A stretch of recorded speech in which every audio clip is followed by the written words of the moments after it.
سلطانka guud ee beelaha Soomaaliland Suldaan Maxamed Suldaan Cabdiqaadir Suldaan Cabdilaahi ayaa maanta waxa uu si rasmi ah shaaca uga qaaday inuu dhisi doono isla markaasina uu taageero buuxda la garab taagan yahay xisbiga mucaaradka ee wadaniga sidoo kale musharaxa xisbigaasi Dr. Cabdiraxmaan Maxamed Cabdulaahi Ciro Suldaanka ayaa waxa uu sheegay inuu muddo ku maqnaa kala shaandhaynta asxaabta siyaasadda Soomaaliland waana kan suldaanka oo ka hadlaya arrimahaasi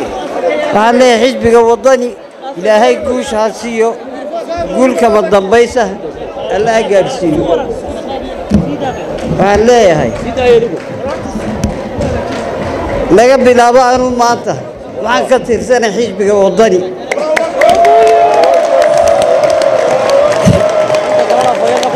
ballan waxaan ku qaadayaa meel ka soo tago Cabdiraxmaan ina xagga hore safka awalka ka galo haday tuhunsanayeen حزبي أنا حزبت وكله بسني لكن حزبي هو عدالة دروني وحزبي قام عندك عدينا كتيرة ذلك واحد شيء يوشي ويدون هايسان وريانا إذا كسيبني يوشي أنا إذا كسيبني بالله وضني وحزبي كليه قاب ديمقراطية كما ملك رأو ذلك geesta kale suldaanka guud ee beelaha Soomaaliland Suldaan Maxamed Suldaan Cabdiqaadir Suldaan Cabdilaahi waxa uu dhaliilo xoogan u soo jeediyay xukuumadda Soomaaliland iyo xisbiga kulmiye isagoona ku tilmaamay inay ku tunteen cadaaladii waxaana uu yiri suldaanku kulmiyana waxa leeyahay cadaaladdu waa ka fogaateen ummadiina ka daaya dhibta iyo waxa ku haysa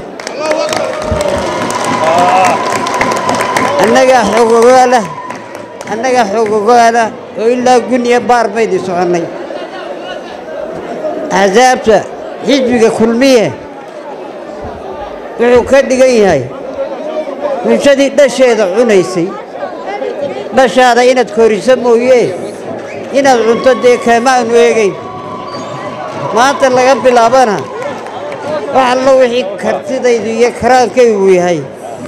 سيدا نمقون إلا كل مية يا كستلقوا يتقبلني